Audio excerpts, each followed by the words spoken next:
আমাক যদি সৰকাৰ বনাবলৈ ৰাইজে দিয়ে তেতিয়া হলে 5টা কাম আমি কৰিম কিন্তু কিবা কাৰণত অসম জাতীয় পৰিষদে একলগ হ'ব খোজা নাই এবাৰ কংগ্ৰেছৰ শৰ্তত আমি নাযাম কংগ্ৰেছৰ কথা মতে আমি নচলো সংখ্যালঘু ৰাইজক অসমৰ মূল খুঁটিৰ ৰাজনীতিৰ লগত এক কৰিব খুজিছো বংগমূলীয় মুছলমানখিনিক অৰ্থাৎ মিয়া মুছলমানখিনিক নিজৰ হাতত ৰাখিবলৈকে অখিল গগৈয়ে এইবাৰ গ্ৰহণ কৰিছে এক মাষ্টাৰ প্লেন কি সেই প্লেন সেই কথা জানিবলৈকে আপোনালোকে ভিডিঅ'টো শেষলৈকে চাব লাগিব নমস্কাৰ দৰ্শকসকল পুনৰ আন এটি ৰিয়েকশ্যন ভিডিঅ'লৈ আপোনালোকৰ ওচৰত হাজিৰ হৈছোঁ আনৰ পৰা উপযুক্ত সন্মান পাবলৈ হ'লে প্ৰথমতে নিজকে সেই সন্মানৰ উপযোগী কৰি গঢ়ি তুলিব পাৰিব লাগিব এই কথা মৰ্মে মৰ্মে যেন উপলব্ধি কৰিলে অখিল গগৈয়ে বিহালীত যেতিয়া কংগ্ৰেছৰ পৰা প্ৰত্যাখ্যিত হ'ল আৰু সেইকাৰণে ইলেকশ্যন চলি থকাৰ মাজৰে পৰাই এক আগ্ৰাসী ৰূপত তেওঁ উজনি নামনি সকলোতে প্ৰচাৰ চলাবলৈ আৰম্ভ কৰি দিছে আৰু ইতিমধ্যে তেওঁ যেন 26ৰ নিৰ্বাচনক লৈ মেনিফেষ্টো তৈয়াৰ কৰি পেলালে তেওঁ 5টা পৰিকল্পনাৰ কথা কৈছে তদুপৰি 126টা সমষ্টিতে তেওঁলোকে কেণ্ডিডেট দিব অতি কম 20টা সমষ্টিত তেওঁলোকে জয়লাভ কৰিব আৰু কিং মেকাৰৰ ভূমিকা পালন কৰিবলৈ তেওঁলোকে টাৰ্গেট কৰি লৈছে আনহাতে প্ৰথমতে কৈ অহা ধৰণে মিয়া মুছলমানখিনিক হাত কৰিবলৈ তেওঁ কি মাষ্টাৰ প্লেন গ্ৰহণ কৰিছে অদ্ভুত মাষ্টাৰ প্লেন মই তাৰিফ কৰিছোঁ তেওঁক সেই মাষ্টাৰ প্লেনৰ বিষয়ে জানিবলৈ আহক আমি এই ভিডিঅ'টো চাওঁ ভিডিঅ'টো ND24ৰ পৰা লোৱা হৈছে আচলতে ভিডিঅ'টোত ৰাজদীপ বাইলুঙে অখিল গগৈক কিছু কথা সুধিছে ভৱিষ্যত পৰিকল্পনা সম্পৰ্কে সেই ভিডিঅ'টোৰে কিছু অংশ মই আপোনালোকৰ বাবে লৈ আহিছোঁ আহক ভিডিঅ'টোৰ মাজলৈ যাওঁ তাৰপিছত আকৌ কথা পাতিম আমি আপোনালোকৰ কমেণ্ট বক্সত লিপিবদ্ধ কৰিব পাৰিব প্ৰশ্ন উঠিছিল অখিল গগৈ কেৱল সংখ্যালঘু সমষ্টিতে বা সংখ্যালঘুৰ প্ৰধান বা পূৰ্ববংগীয় মূলৰ মানুহৰ মাজতে তেওঁ ভেটি গঢ়িবলৈ চেষ্টা কৰিছে নেকি কিন্তু বাকি সমষ্টিসমূহক লৈ কেনে ধৰণৰ কুচকাৱাজ সেয়াও আমি অকণমান জানিব খুজিছোঁ অখিল গগৈ ডাঙৰীয়া প্ৰথম কথা 2026 চনৰ যি বিধানসভা নিৰ্বাচন আছে সেই বিধানসভা নিৰ্বাচনৰ কাৰণে আমি ৰাইজৰ দলে এতিয়া 126টা বিধানসভা সমষ্টিত আমি কাম-কাজ আৰম্ভ কৰিছো 126টা বিধানসভা সমষ্টিক আমি 3টা ভাগত ভাগ কৰি লৈছো এটা হল গ্ৰুপ এ গ্ৰুপ এ টোত আমি জিকিব পৰা বা প্ৰায় জিকিব পৰা সমষ্টিবিলাক লৈছো তাত আমাৰ 27টা সমষ্টি আছে গ্ৰুপ বি আৰু গ্ৰুপ এ দুইটা লগ লগালে আমাৰ 63টা সমষ্টি আছে গ্ৰুপ বি বিলাক আমাৰ সেকেন্ড ক্যাটেগৰীৰ সমষ্টি গতিকে 27টা প্লাস বাকিখিনি লগ লগালে আমাৰ 63টা আমাৰ গ্ৰুপ বি লৈকে আছে এই 63টাত আমি ৰাইজৰ দলে আজিৰ দিনটোত ইলেকশ্যন ভালকে খেলিব পৰা অৱস্থাত আছো আৰু বাকিবিলাক সমষ্টিত আমি ইলেকশ্যন খেলিবৰ কাৰণে আমাৰ সাংগঠনিক যেটো তৎপৰতা সেই তৎপৰতা আমি চলাই আছো আমি যদি ৰাজনীতি কৰো আমাক যদি সৰকাৰ বনাবলৈ ৰাইজে দিয়ে তেতিয়া হলে 5টা কাম আমি কৰিম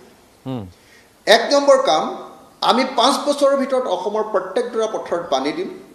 আৰু অসমৰ পথাৰবিলাক বছৰত এবাৰ খেতি নহয় বছৰত মিনিমাম 3বাৰ খেতি কৰাৰ ব্যৱস্থা কৰিম আৰু আমি অসমৰ প্ৰত্যেকজন নাগৰিকক পেছাদাৰী বা প্ৰফেশনাল মানুহ ৰূপে গঢ়ি তুলিম নাম্বাৰ 1 নাম্বাৰ 2 আমি যদি সৰকাৰ গঠন কৰিব পাৰো অসমৰ খেতিয়কৰ উৎপাদিত প্ৰত্যেকটো বস্তুৰ প্ৰকৃত দাম আমি দিম নাম্বাৰ 3 আমি অসমৰ ব্যৱসায় অসমৰ থলুৱা মানুহৰ হাতলৈ অসমৰ স্থানীয় মানুহৰ হাতলৈ আনিম নাম্বাৰ 4 আমি অসমৰ প্ৰত্যেকখন গাঁৱত আমি টাটা বিৰলাক আনি ইয়াতে কৰ্মসংস্থাপন দিম বুলি নকওঁ আদানি আম্বানিক আনি আমি ইয়াতে ইণ্ডাষ্ট্ৰিয়েলাইজেশ্যন কৰিম বুলি নকওঁ তেওঁলোকক নিশ্চয় আনিবলৈ চাম কিন্তু মূল যেটো ট্ৰাষ্ট হ'ব সেইটো হল প্ৰত্যেকখন গাঁৱত ক্ষুদ্ৰ উদ্যোগ প্ৰতিষ্ঠা কৰি অসমৰ পৰা বেংগলোৰত গৈ কাম কৰা কেৰালাত গৈ কাম কৰা প্ৰত্যেকজন মানুহক আমি ঘূৰাই আনিম আৰু অসমৰ প্ৰত্যেকজন মানুহক নিবনুৱা মুক্ত কৰি সবকে আমি কৰ্মসংস্থাপন দিম এটো 4 নম্বৰ আৰু 5 নম্বৰ আমাৰ প্ৰতিশ্ৰুতি হ'ল অসমক আমি ভাৰতবৰ্ষৰ ভিতৰতে এখন উৎকৃষ্ট পৰ্যটন ৰাজ্য টুৰিষ্ট ষ্টেট ৰূপে আমি ডেভেলপ কৰিম আৰু টুৰিষ্ট ষ্টেট ৰূপে ডেভেলপ কৰি আমি অসমক যেনেকৈ গোৱাত আজি টুৰিষ্ট ষ্টেট হিচাপে আটাইতকৈ বেছি পাৰ কেপিটা ইনকাম বেছি গোৱাৰ এজন মানুহৰ সিকিম 2 নম্বৰ আটাইতকৈ বেছি পাৰ কেপিটা গড় জনমূৰিয়াৰ বেছি আমি তেনেকৈ অসমৰ প্ৰত্যেকজন মানুহক ধনী কৰিবৰ কাৰণে এটা প্লান কৰিছো যদি এই কাম আমি কৰিব পাৰো অসমক বদলাই দিব পাৰো আমি ক'ব পাৰোঁ যে লুৰিণজ্যোতি গগৈক আপুনি কেইবাবাৰো আহ্বান জনালে, অসম জাতীয় পৰিষদক কেইবাবাৰো আহ্বান জনালে যে আপোনালোক একলগ হওক, সেই পৰিক্ৰমাটোলৈ যাব নে ৰাইজৰ দলে নিজৰ শক্তিৰ উমান পাইছে, ৰাইজৰ দলৰ প্ৰতি ৰাইজৰ সমৰ্থনৰ উমান পাইছে যে আপোনালোকে এই পৰিক্ৰমাটো আৰম্ভ কৰিছে? মই এটা কথা প্ৰথমতে স্পষ্ট কৰি লওঁ যে অসম জাতীয় পৰিষদক আমি এতিয়ালৈকে 5বাৰমান লগ ধৰি অসম জাতীয় পৰিষদ আৰু ৰাইজৰ দলটো একলগ হ'ব লাগে বুলি আমি অনুৰোধ কৰিছোঁ। আমি ফৰ্মেল চিঠি দিছোঁ, তাক লৈ দুইটা পাৰ্টিৰ পৰা কমিটি হৈছে, কমিটিয়ে এতিয়ালৈকে 4-5 বাৰ বহিছে, কিন্তু অসম জাতীয় পৰিষদে একলগ হ'বৰ কাৰণে মন কৰা নাই। আমি ৰাইজৰ দলে মুকলিমূৰীয়াকৈ আছোঁ, আমি একলগ হ'বৰ কাৰণে কৈছোঁ। আনকি লুৰিণজ্যোতি গগৈক মই প্ৰস্তাৱ দিছোঁ যে লুৰিণজ্যোতি গগৈ দলটোৰ নতুন দলটোৰ সভাপতি হওক, মই ত্যাগ কৰি দিম, মোৰ কাৰণে এইটো কোনো প্ৰব্লেম নাই, মই ত্যাগ কৰি দিম, নতুন দলটোৰ সভাপতি লুৰিণজ্যোতি গগৈ হওক। কিন্তু কিবা কাৰণত অসম জাতীয় পৰিষদে একলগ হ'ব খোজা নাই, সেইটো অসমৰ মানুহৰ কাৰণে এতিয়ালৈকে দুৰ্ভাগ্যজনক খবৰ। এইবাৰ কংগ্ৰেছৰ চৰ্তত আমি নাযাওঁ, এইবাৰ কংগ্ৰেছৰ ভুলত আমি নাযাওঁ, তেওঁলোকৰ ফুচুলনিত আমি নাযাওঁ।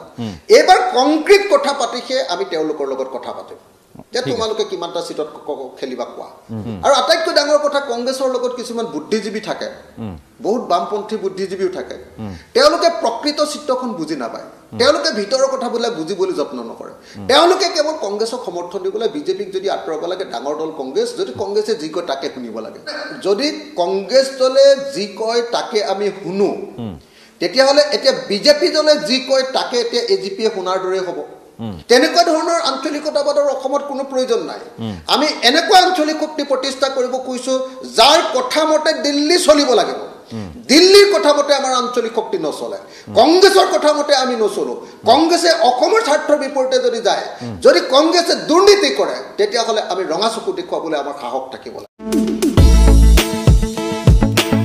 মই এটা বাক্য ক'ব খোজোঁ, এতিয়া আমি যেতিয়া ৰাইজৰ দল যেতিয়া সংখ্যালঘু এলেকাত সোমাই গৈছোঁ, ইমান দিন AIDFে ভাবিছিলে সেইখন তেওঁলোকৰ জমিদাৰী, এতিয়া কংগ্ৰেছে ভাবি আছে যে সেই জমিদাৰীখন তেওঁলোকৰ অকলশৰীয়াকৈ সংখ্যালঘুসকল অকল কংগ্ৰেছৰ জমিদাৰী হ'ব। কিন্তু সংখ্যালঘুসকলক AIDFে সাম্প্ৰদায়িক ৰাজনীতি কৰাইছে, আৰু কংগ্ৰেছেও তেওঁলোকে কোনোদিন কোনো মেইন ষ্ট্ৰীমৰ লগত সংখ্যালঘুসকলক একলগ কৰি দিব নোৱাৰিলে। আমি আঞ্চলিক শক্তি হিচাপে অসমৰ সংখ্যালঘু ৰাইজক অসমৰ মূল সুঁতিৰ ৰাজনীতিৰ লগত এক কৰিব খুজিছোঁ। আমি হিন্দু মুছলমানৰ একতাৰ কথা কৈছোঁ আৰু সকলোকে সমমৰ্যাদাৰ কথা কৈছোঁ, আৰু আমি কৈছোঁ যে যিসকল বিদেশী নহয়, বিদেশীসকলক সকলোকে খেদিম, কিন্তু যিসকল বিদেশী নহয় তেওঁলোককো আমি মৰ্যাদা সহকাৰে জীয়াই থাকিবলৈ দিম। গতিকে আজি সংখ্যালঘু ৰাইজে এইটো সিদ্ধান্ত ল'ব লাগিব যে AIDFৰ সাম্প্ৰদায়িক দলৰ লগত থাকিব নে তেওঁলোকে কংগ্ৰেছৰ নিচিনা ৰক্ষণশীল দলৰ লগত থাকিব, নে অসমৰ শক্তিশালী কণ্ঠ, অসমৰ শক্তিশালী দল, আঞ্চলিক শক্তি ৰাইজৰ দলৰ লগত থাকিব, সেইটো মূল সুঁতিৰ লগত থাকিব, সেইটো অসমৰ সংখ্যালঘু ৰাইজে সিদ্ধান্ত ল'ব লাগিব। গতিকে মই ভাবোঁ যে 2026 চনৰ বিধানসভা নিৰ্বাচনত ৰাইজৰ দলে অতি কমেও 20খন চিট এইবাৰ আদায় কৰিব, আৰু ৰাইজৰ দলক নোহোৱাকৈ অসমত 26 চনত কোনেও চৰকাৰ কৰিব নোৱাৰে। দৰ্শকসকল, অখিল গগৈ ডাঙৰীয়াৰ কথাবিলাক আপোনালোকে শুনিলে, তাত নিশ্চয় ব্যাখ্যা কৰিবলগীয়া কোনো কথা নাই। কিন্তু শেষত তেওঁ যিষাৰ কথা ক'লে যে মূল সুঁতিলৈ লৈ অনাৰ চেষ্টা কৰিব বংগমূলীয় মুছলমানখিনিক, এইটোতে বংগমূলীয় মুছলমানখিনিৰ কাৰণে বৰ ডাঙৰ কথা কৈছে। আচলতে আমি জানো যে মূল সুঁতিৰ অসমীয়া যিখিনি কওঁ আমি, সেই মূল সুঁতিৰ অসমীয়াখিনিয়ে সদায় মিয়া মুছলমানখিনিক অকণমান হেয়ক জ্ঞানেৰে চাই আহিছে, বা যেন ক'ৰবাত কেনেবাকৈ তেওঁলোকক গ্ৰহণ কৰি ল'ব পৰা নাই, এটা বিদেশী ভাৱ এটা তেওঁলোকৰ ওপৰত সদায় ৰাখি আহিছে। এই সময়ত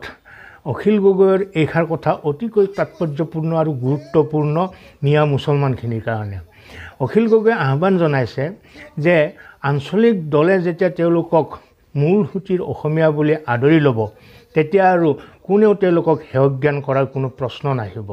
গতিকে আঞ্চলিক দলৰ মিত্ৰজোঁটতে হওক বা ৰাইজৰ দলৰ লগতে হওক, তেওঁলোক আগবাঢ়ি আহক আৰু জড়িত হৈ পৰক। মই ইয়াকে মাষ্টাৰ প্লেন বুলি ক'ব খুজিছোঁ অখিল গগৈৰ। আপোনালোকে কি ভাবে বিষয়টো? এনেকুৱা কৰাৰ ফলত UDF আৰু কংগ্ৰেছৰ পৰা আঁতৰি আহি ৰাইজৰ দলৰ লগত যুক্ত হ'ব নেকি সমস্ত মিয়া মুছলমানখিনি? এই সম্পৰ্কে আপোনালোকৰ ধাৰণা কি? আপোনালোকে কমেণ্ট বক্সলৈ গৈ লিখক। আজিলৈ এৰিছোঁ। আন এটা ৰিয়েকশ্যন ভিডিঅ'লৈ মই আকৌ আহিম। ধন্যবাদ।